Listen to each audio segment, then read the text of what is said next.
today we want to discuss something about verb. Total verb is 17 kinds. First we want to discuss about what is verb. Verb is a word which shows an action, a status of a condition, person, place, or thing, presence, absence, and property as well it can shows. Now first we want to discuss about its first kind, causative verb.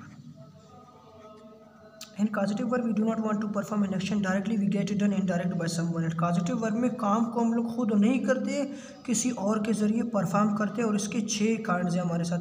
First we want to discuss about first kind, that one is get, has and have. Third one of them is make, let, help and cause. इनमें से ये 3 separate है और ये 3 separate है. इन 3 के लिए 3 formula है. लेट को हम लोग परमिशन के लिए इस्तेमाल करेंगे, किसी को इजाज़त देने, let him to come in the class, permission नहीं देने, do not let him to come in the class. मदद करने के लिए help him to make homeworks और do not help him to make homeworks. और काज को हम लोग उन कामों के लिए इस्तेमाल करेंगे जिनको हम लोग फोर्सफुली करवाना चाहते हैं. फॉर एग्जाम्पल एक आदमी है, उसको मैं बता दूंगा यहाँ पे साइन कर लो, वो साइन नहीं करता है, मैं उसको क्या बताऊँगा, they caused him to sign on the paper. उन्होंने उसको साइन करवाने पर मजबूर कर लिया. फोर्सफुली एक्शन, जिसको हम लोग जिब्रन करवाना चाहते हैं, फोर्सफुली.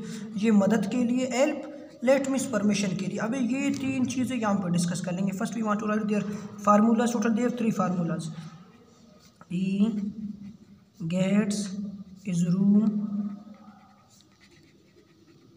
पेंटेड, ये पहला फार्मूला है. Subject, causative verb get, object and third form we want to put according to formula. Third form, he gets his room painted, वो अपना कमरा रंग करवाता है, खुद ही कमरे को रंग नहीं. कॉजेटिव वर्ब में हम लोगों ने ये डिस्कस किया कि we do not want to perform an action, we get it directly by someone else. ये पहला फार्मूला हमारा हो गया.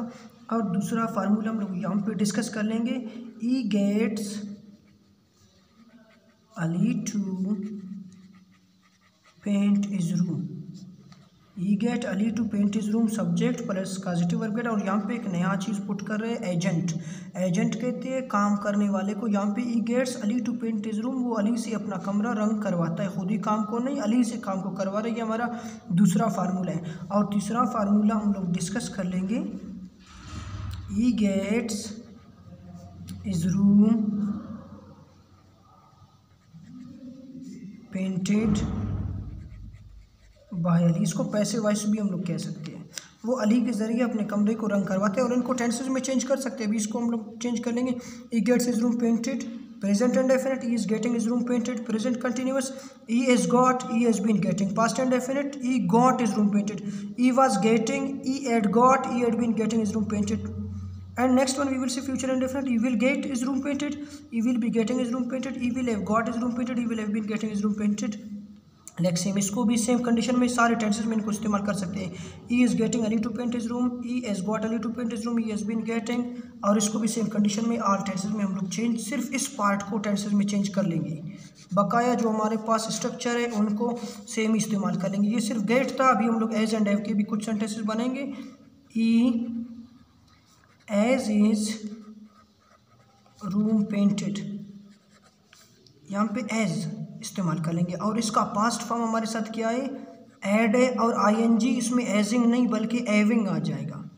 एविंग वी वांट टू पुट. और बाकी formula, he has Ali to paint his room, he has his room painted by Ali. तीसरा हम लोग थर्ड हम लोग मेक के बारे में डिस्कस कर लेंगे. He makes his room painted, get की जगह हम लोग क्या करेंगे, मेक इस्तेमाल करेंगे. He makes present and definite में C S and I S का इजाफा कर लेंगे. He makes his room painted, he makes Ali to paint his room, he makes his room painted by Ali. और मे इसका थर्ड फॉर्म क्या है, मेड है हमारे पास, परफेक्ट टेंस में पुट करते हैं. और आईएनजी फॉर्म इसका हम लोग क्या कर लेंगे, मेकिंग इस्तेमाल कर लेंगे. हम लोगों ने डिस्कस किया पॉजिटिव वर्ब 6 काइंड्स है इसके. Get, has and have, make का ये 3 फार्मूला है. और लेट को परमिशन, हेल्प को मदद, काज फोर्सफुली एक्शन जिनको हम लोग ज़बरदस्ती परफॉर्म करना चाहते हैं, ये पहला काइंड. और दूसरा काइंड यहाँ पे डिस्कस कर लेंगे, transitive verb. Okay, transitive verb is पूरा of object, without object it does not give clear and complete meaning. जैसा कि हम लोग कहते हैं ही प्लेस, वो खेलता है. अभी ट्रांजिटिव वर्ब पूरा ऑफ ऑब्जेक्ट है और ऑब्जेक्ट की चाहत रखता है, लेकिन ऑब्जेक्ट नहीं है. और ऑब्जेक्ट के अलावा ये क्लियर और कंप्लीट सेंस नहीं देता है. ट्रांजिटिव वर्ब पूरा of object, without object it does not give clear and complete meaning. अभी इन ट्रांजिटिव वर्ब की तरफ जाएंगे. Intransitive verb we will say that the sun is shining. It is not पूरा of object, ये पूरा of object नहीं है, object के अलावा भी कंप्लीट मीनिंग देगी. द सन इज़ शाइनिंग, सूरज चमक रहा है, इसको किसी ऑब्जेक्ट की ज़रूरत नहीं है। The sun is shining, the clothes are drying, childs are crying, it's mean इनको ऑब्जेक्ट की ज़रूरत नहीं, विदाउट ऑब्जेक्ट क्लियर मीनिंग देते हैं, और ये बगैर ऑब्जेक्ट के क्लियर मीनिंग नहीं देता, ये क्लियर मीनिंग देता है। इसके बाद हमारा चौथा जो है पॉइंट है ट्रांजिटिव प्लस इनट्रांजिटिव, ये दोनों को अक्यूमुलेटिवली डिस्कस करते हैं। Sometime these are that poor of object, sometime these are not poor of object. यहाँ पे इसका सेंटेंसेस इस तरह बनेंगे, ई प्लेस, अभी ये हमारे पास ट्रांजिटिव वर्ब है, अगर फुटबॉल को पुट करेंगे फिर हमारे पास ये दोनों होगा, ट्रांजिटिव और इनट्रांजिटिव वर्ब के सेंटेंसेस यहाँ पे कंप्लीट किए हम लोग इस तरह बनेंगे। ट्रांजिटिव वर्ब और इसका डेफिनेशन भी, sometime sentences poor of object, sometime not poor of object, and sometime give clear and complete sense, and sometime does not give clear and complete sense. इसके बाद पांचवा हमारे पास जो काइंड है, fifth one we will say that ditransitive verb, ditransitive verb, di means two, transitive verb में दो object, यहाँ पे दो ऑब्जेक्ट के बारे में डिस्कस करेंगे। First one the name of direct object, direct object, and दूसरा हमारे पास क्या है indirect object, indirect object. Direct object में हम लोग नॉन लिविंग थिंग्स, बेजान चीज़ों को डिस्कस करते हैं, इनडायरेक्ट ऑब्जेक्ट में लिविंग थिंग्स, जानदार चीज़ों के बारे में डिस्कस है। और इस सेंटेंस में दो ऑब्जेक्ट लाते हैं, example I brought him a pen, मैंने उसके लिए एक पेन लाया, ये भी ऑब्जेक्ट है, ये भी ऑब्जेक्ट है। जानदार को इनडायरेक्ट ऑब्जेक्ट कहते हैं, और पेन हमारे साथ डायरेक्ट ऑब्जेक्ट है जिसको नॉन लिविंग थिंग कहते हैं, इस तरह के object.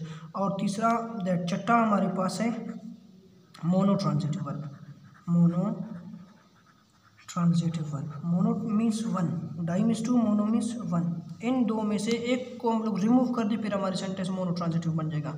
Example I brought a pen, I brought a pen, अभी एक ऑब्जेक्ट है, ये हमारे साथ मोनो ट्रांजिटिव बन गया जिसको हम लोग एक कहते हैं।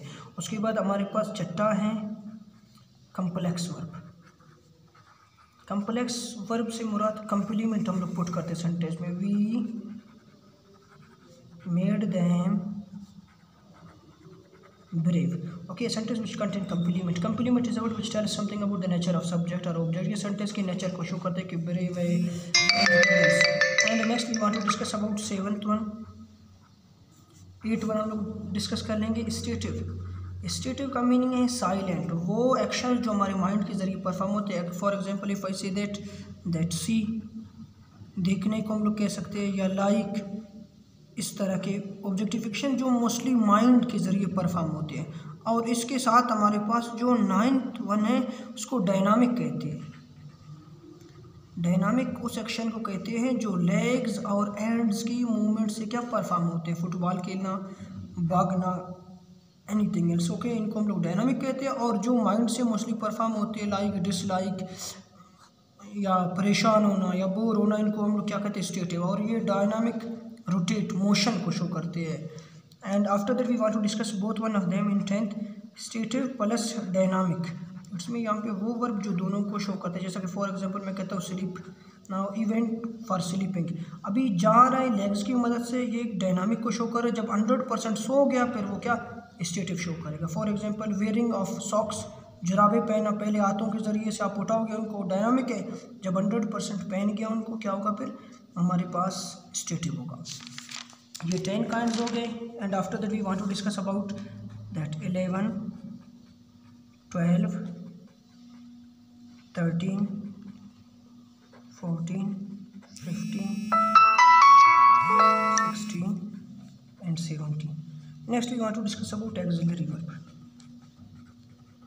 auxiliary verbs। यहाँ पे हमारे पास तरीके किस्म के auxiliary verb है। First one of them is primary auxiliary verb, जिसमें हम लोग बी फॉर्म्स को डिस्कस करते हैं, is, are, am, was, were, will be and shall be. दूसरा हमारे पास मॉडल auxiliary verb है, may, might, can, could, must and ought. और हमारे पास तीसरा क्या है, semi modal auxiliary verb, need and dare है। उसके बाद हम लोग डिस्कस कर लेंगे दैट सेंसिटिव वर्ब को।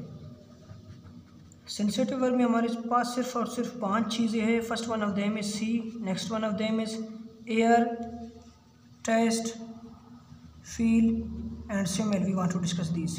इट्स मीन आंखों के ज़रिए देखना, एयर कानों के ज़रिए सुनना, टेस्ट ज़बान के ज़रिए, फील माइंड के ज़रिए और स्मेल नाक के ज़रिए। ये 5 चीज़ों को हम लोग स्टेटिव का नाम देते हैं। उसके बाद हम लोग हाइपोथेसिस वर्ब को क्या करेंगे, डिस्कस करेंगे। यहाँ पे अगेंस्ट प्रेजेंट विश हम लोग क्या किसी चीज़ को डिस्कस करेंगे। फॉर एग्जांपल मैं कहता हूँ would that I were doctor, काश में एक डॉक्टर होता, और इसके लिए 3 चीज़ें डिस्कस करेंगे। O that, would that and I wish, ये तीनों के 3 काश का मीनिंग कंटेन करते हैं। पास्ट के फैक्ट्स, वो चीज़ें जो अभी हम लोग नहीं है उनके लिए हम लोग क्या अफसोस कर रहे हैं, इनके लिए इस्तेमाल कर लेंगे इनको। Next one emotive verb. Emotive verb में हम लोग इमोशनलिटी को शो करेंगे और इनको कनेक्ट करेंगे दैट के ज़रिए। Students are protesting that our fee should be off, teacher is protesting that students should come on time. Mostly when you are going to be emotional at that condition we want to utilize that. उसके बाद हम लोग क्या करेंगे, phrasal verb को जो है show करेंगे। फ्रेजल वर्ब में हम लोग मोस्टली डिस्कस करेंगे combination of verb plus preposition को हम लोग मोस्टली डिस्कस करेंगे। फॉर एग्जांपल हम कहते हैं wake up, get up, switch off, switch on, stand up, sit down. Phrasal verb and preposition mostly ये 2 कम्बिनेशन ऑफ इस 2 के। और लास्ट दैट सेकंड लास्ट हमारे पास है लिंकिंग वर्ब। वर्ब को और एडजेक्टिव को जब लिंक करते हैं, example he is playing well. अभी यहाँ पे वर्ब ये है, एडजेक्टिव इन दूसरे के लिंकेज को हम लोग लिंकिंग वर्ब कहते हैं। लास्ट में हमारे पास है फैक्चुअल वर्ब। फैक्चुअल वर्ब में 2 चीज़ें डिस्कस करते हैं, एक को हम लोग कहते हैं पब्लिक, दूसरे को हम लोग कहते हैं प्राइवेट।